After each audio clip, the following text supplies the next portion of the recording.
ஜெயம் பெற்றவர் எனக்குள்ளே வாசமாய் இருக்கிறார். அவர் என்னையும் தேவனை ஒப்புரவாக்கி இருக்கிறாரு.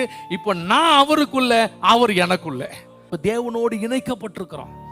அப்போ நான் நிச்சயமா சொல்லுவேன், எனக்குள்ள அவர் இருக்கிறதுனால என் தோல்வி அவருடைய தோல்வி.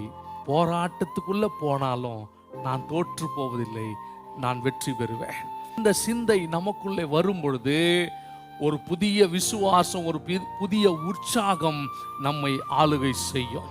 சோர்ந்து போயிடக்கூடாது. இப்படிப்பட்ட சூழ்நிலை வரும்போது நான் யோசிக்கணும், எனக்குள்ள கர்த்தர் இருக்கிறாரு, நான் எதுக்காக பயப்படணும்? கர்த்தர் என் பட்சத்தில் இருப்பார்.